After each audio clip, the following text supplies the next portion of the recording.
Hey everyone, welcome back to the hardware news recap for the week. In this one, we have a packed episode of hardware launches, hardware leaks, and other hardware news. Among them, ASUS has more details on X670E motherboards, and there's one that's actually really, it's going to have a mixed reaction to it, which is a Mini-ITX board that has no onboard audio. You don't see a lot of that right now. It instead ships a DAC with it, instead of including it on the board. We'll also be going over some leaks of AMD Ryzen 7000 CPUs and talking about a couple of displays, including one that's a 7-inch display from EK Waterblock. So let's get started. Before that, this video is brought to you by Thermal Grizzly. Thermal Grizzly's Hydronaut and Cryonaut thermal pastes are high-performing thermal interfaces for use on CPUs and GPUs. You can bring an old card back to peak performance by repasting it and doing preventative maintenance, and Thermal Grizzly's Hydronaut is ideal for water cooling and air cooling for new and old cards alike. Cryonaut paste is one of the top performing pastes for extreme overclocking with CPUs and GPUs and has been used in several world record scoring machines. Learn more at the link in the description below. First up, some of you have been around long enough to remember our Cat Angels support, where Cat Angels is a local charity that, as you can imagine, is a cat shelter. It's a no-kill shelter. We've been there and visited with them many times. And anyway, we're doing a charity drive right now where 10% of all the sales from the GN store for the next couple weeks will be going to Cat Angels directly. That's 10% of total revenue from the store. And they do great work. Like I said, we built them a computer years ago. There's a video on the channel, and they take really good care of cats locally. They do adoptions, and they just keep the cats on site if they need it for long-term care. And actually, they came up recently because Epic Games, which is local to us, contacted me, one of the people there, and said, hey, can you connect us with Cat Angels? Because there are some stray cats on the property we're developing, and we would like to capture them safely so that we can get them away from the demolition of the building we're tearing down. And so we connected them, and it was a good ending to that story where they were able to go in, rescue the cats, and who knows, maybe Epic Games will adopt them and they'll become office cats in the future. Anyway, 10% of the revenue from store.gamersnexus.net for the next few weeks will be given directly to Cat Angels.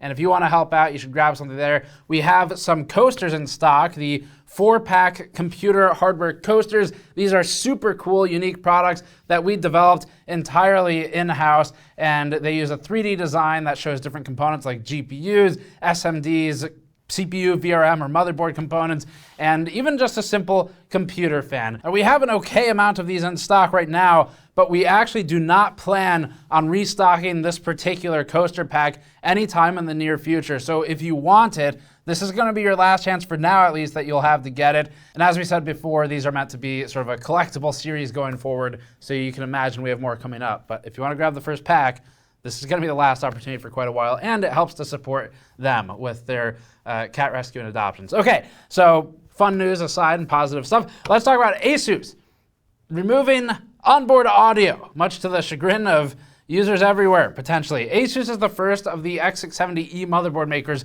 to really get into detail on some of its micro ATX and Mini-ITX motherboards, and this is for the upcoming Ryzen 7000 series CPUs, which we'll probably be hearing more about very soon. We've previously covered X670 and X670E announcements over the past few months now, but most of the ones we've talked about have been ATX. So, starting with micro ATX, ASUS announced the Corsair X670E Gene. This features a single PCIe Gen 5x16 slot, 2 Gen 5 M.2 slots, 1 Gen 4 M.2 slot, a postcode readout, 16 plus 2-phase VRMs, and other high-end features like USB 4. The board features only 2 DDR5 slots though, which leaves room for ASUS's ROG Gen Z2 card, which holds 2 of the M.2 drives. Now the Gen Z.2 card, of course, also known as the Zoomer card. Up next, moving down in size to Mini-ITX, ASUS reveals the ROG Strix X670EI. EIO. Gaming Wi-Fi. Compared to the Gene, the ITX board is down by 1 Gen 5 M.2 slot, and it's missing a handful of connectivity options due to the size. ASUS also announced its new marketing contrivancy, the ROG Strix Hive. As a reminder, Strix comes from the owl genus called the Strix. It's an owl, and as we all know, owls live in hives. Very well-known fact at this point, hence the ROG Strix Hive. Maybe not the most consistent naming scheme, but it's hard to be mad at something human legible compared to whatever this is. The Strix Hive is an external control hub featuring USB ports, diagnostic LEDs, buttons for PBO and BIOS flashback, a programmable flex key. Of course, the natural inclination would be to program your flex key to make a cha-ching sound. And there's an audio DAC. And ASUS doesn't just mean a DAC, like an extra. It's actually the only DAC. We've gotten to the point where we're apparently willing to sacrifice onboard audio as a feature. The base motherboard has none here. And so here's your engagement challenge on this.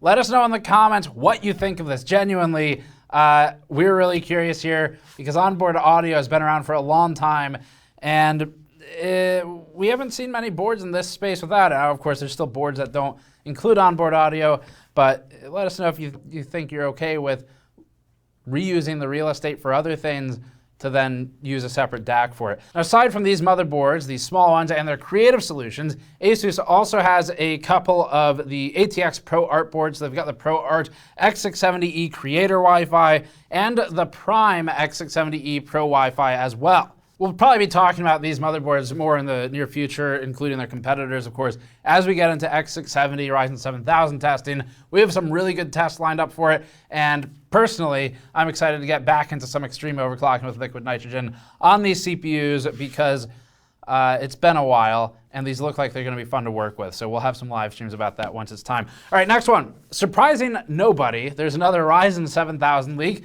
This time it's the 7700X. When first reading that name, I said, why are we talking about the Intel 7700X? That CPU was a bizarre, weird failure. If you don't remember, for the X299 platform that Intel killed very early, the answer is we're now reusing numbers. So there's a limited amount of numbers, and unfortunately, we just got to keep using the same ones. So this time it's a benchmark of the 7700X 8-core CPU running Cinebench R20. Extreme Player on Bilibili posted a video covering several items regarding AM5, 7000 series CPUs, and this leak. The alleged 7700X allegedly scored 773 points for single-core performance and 7701 points for multi-core. So if you don't know how Cinebench works, it's just a tile-based rendering program, so it's more similar to Blender Cycles rendering in that regard, where it'll spawn one tile per thread present on the CPU. Not quite a linear gain for each thread if you rely on SMT or hyperthreading, but it's a fairly predictable progression of performance. Nice, the alliteration there.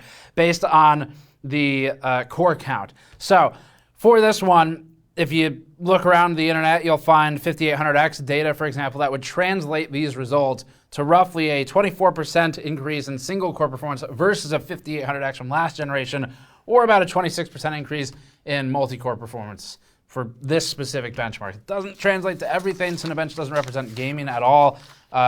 It could somewhat be extrapolated for Blender, Cycles rendering, tile-based rendering, but you get the idea. So if this holds here, AMD's got a strong generational improvement for AM5 and Zen 4 CPUs, and as we test it, we'll know more. Now, as a reminder, AMD has its event coming up very soon, August 29th. We'll be covering it, and you should check back on this channel to get the coverage immediately when AMD lets it out about what they're doing. All right, up next, EK is launching a tiny display.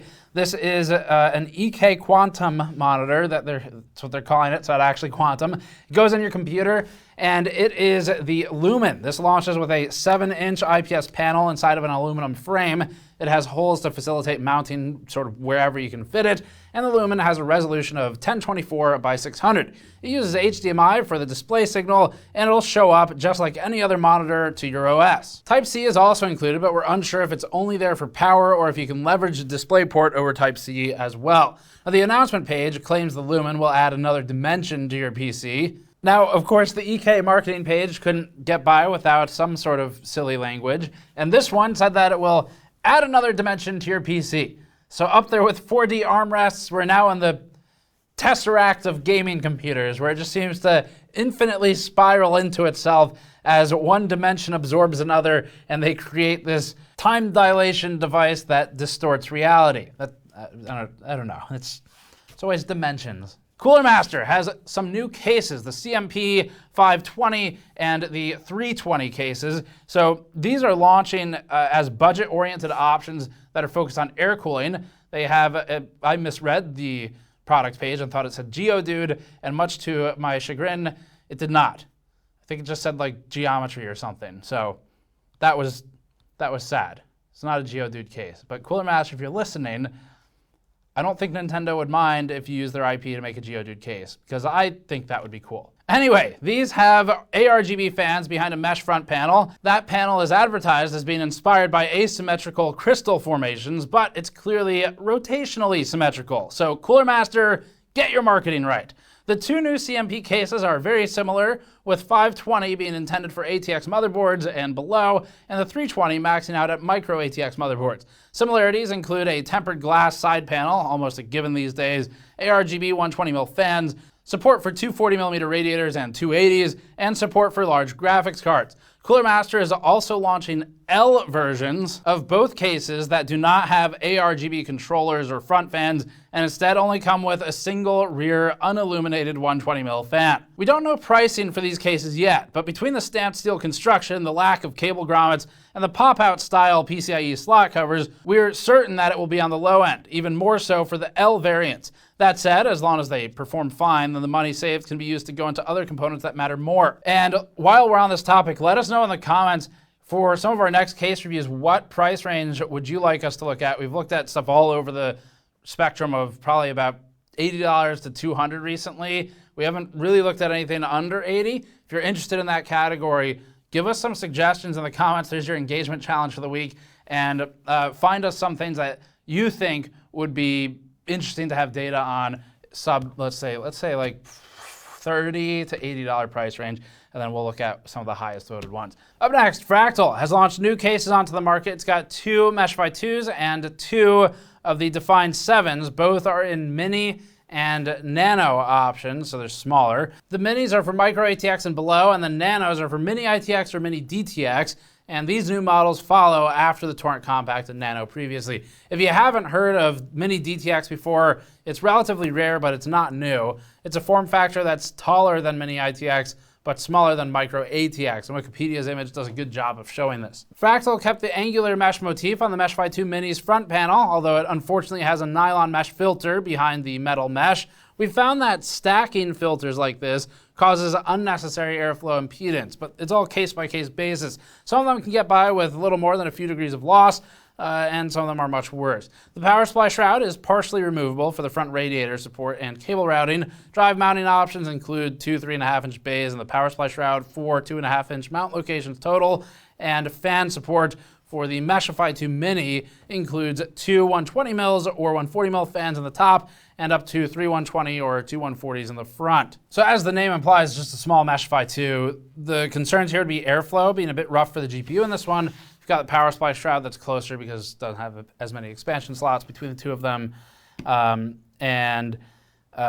Fractal not doing anything particularly new here other than producing another wave of endless SKUs of designs that have been well received, but probably don't need to have this many variations. This reads very much like, and I know a lot of people in the audience will like this, but this reads very much like Fractal is getting suggestions of, hey, you should make a smaller one, you should make a bigger one, and then acting on every single one of them without maybe filtering for, it might be a better use of resources to do something different in that category instead of just scaling the things. At some level, it's good because they're able to sort of reduce some of the costs, hopefully pass it to consumers.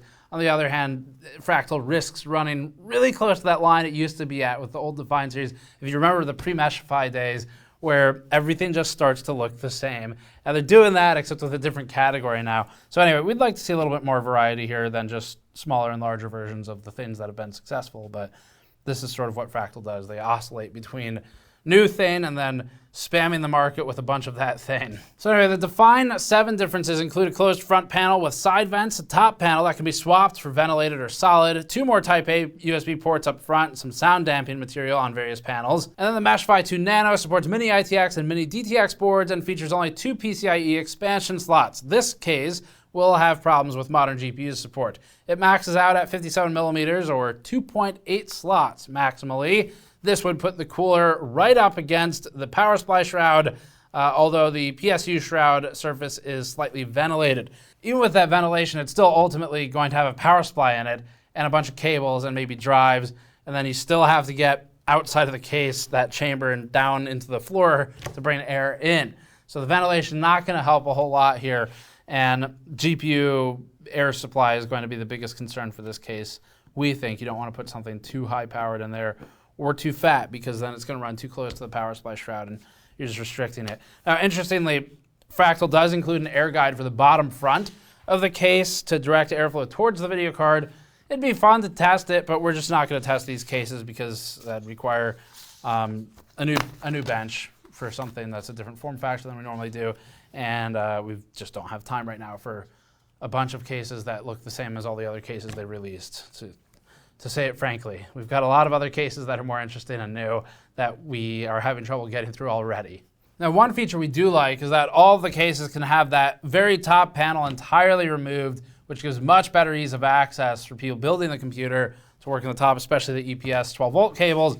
And that's something that has been popularized over the last couple of years. Fantex and Fractal now, I think Fractal, definitely Fantex, they've done it.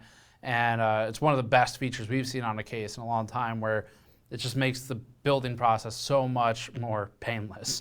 So although if you want your cuts and bruises from your CPU tower cooler, then you kick it old school and you buy a case where you can't remove the top. Thermaltake has a case as well. So Thermaltake is rounding out the block of case coverage this week with its View 300 MX. We might review it, not sure yet. We have a lot of cases backed up right now. Please let us know if you don't care about this case, let us know. If you do care, let us know. We need both types of comments to filter it and see if we should look at this one. Keeping in mind that if we look at this case, there's another one we won't look at. We've got the new Fractal Focus as well. So, all right, this one is a mid-tower design with two 200mm fans that are pre-installed. They're ARGB. They go on the front. There's a mesh version and a solid version, so it's kind of in that H500 class from Cooler Master in terms of where it's competing. And the glass version, unfortunately, it looks like the glass ends up too close to those fans for them to really do a whole lot, because if you remember, 200mm fans don't have a lot of pressure, so when you start obstructing them, they lose most of that performance and they just become LEDs that spin. The case has lots of places for fans, though. There's support for 360mm radiators at the front, the top, the right side panel positions. And for this kind of case, we would recommend populating that right side panel slot, because even without a radiator, you're going to want some kind of intake there so that the air doesn't just get sucked right out of the case. So it's kind of the O11D style, where it's got that side intake or side hole and front. And if you have a fan that's next to a hole like that before it ever gets to the CPU tower, the air is going to come in and some large portion of it will escape out the side of the case before it ever goes anywhere.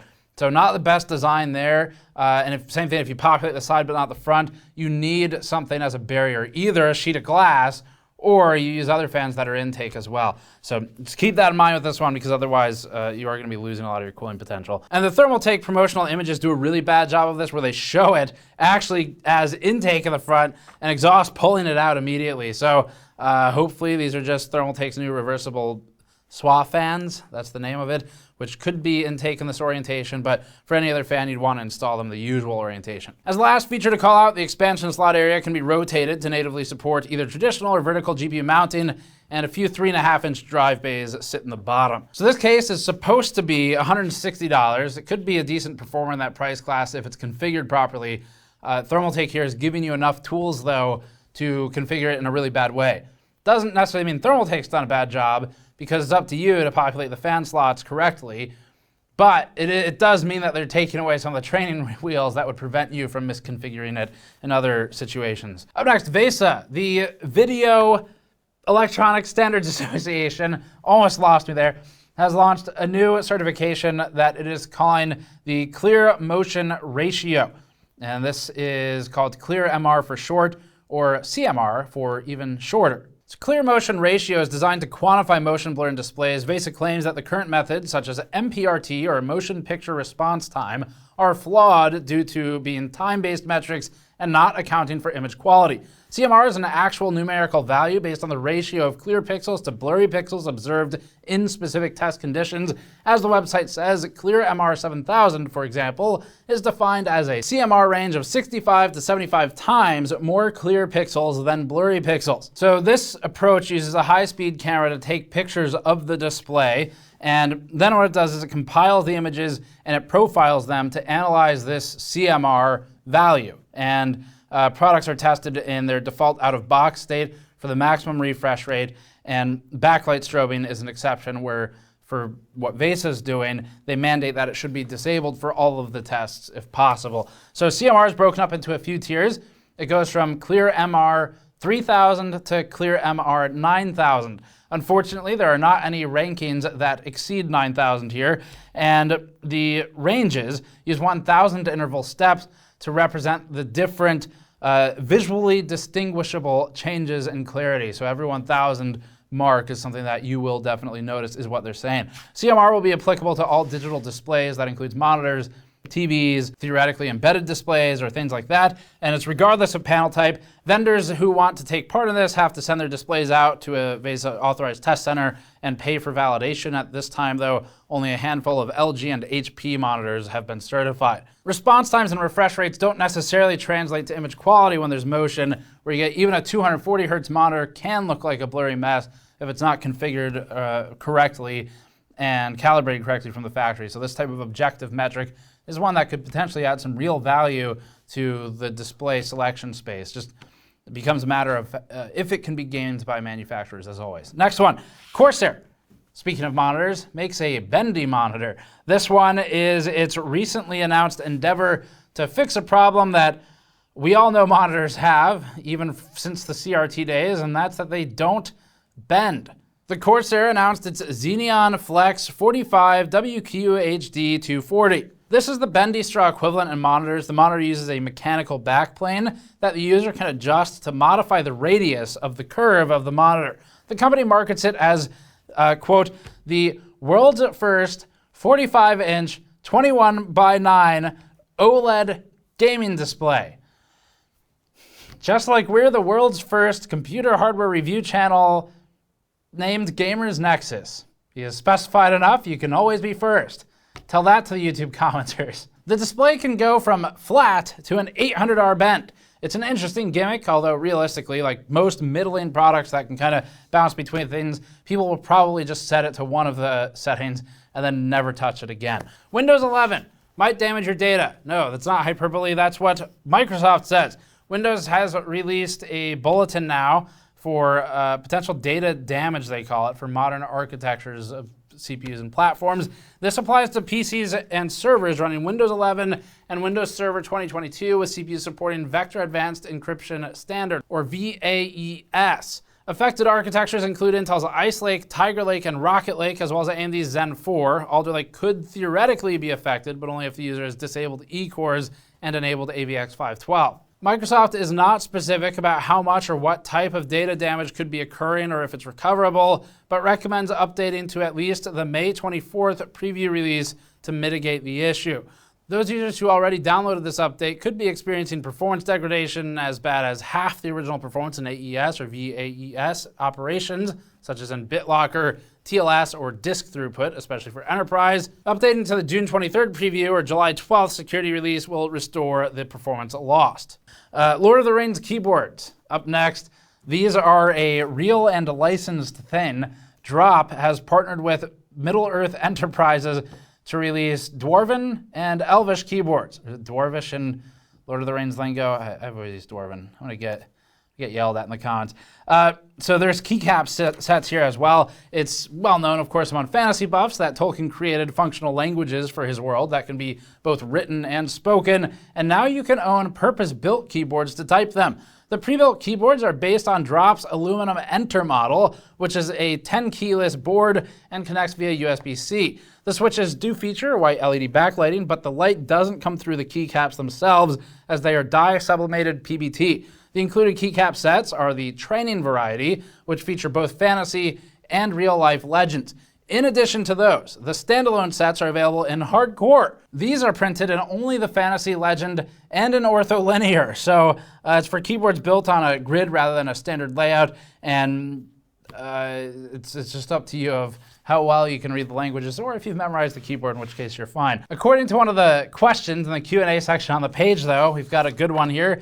The user said, any plans for a hardcore Elvish ortholinear option? So combining all of them, and to our knowledge, the answer is no, sadly. That's it for this one. Thanks for watching. As always, subscribe for more. We have a ton of coverage coming up next week. And I mean, I guess we can talk about it actually, because AMD has publicly announced its announcement. So you can imagine that we will be covering the announcement that was previously announced. So subscribe for that. Check back soon. And thanks for watching. We'll see you all next time.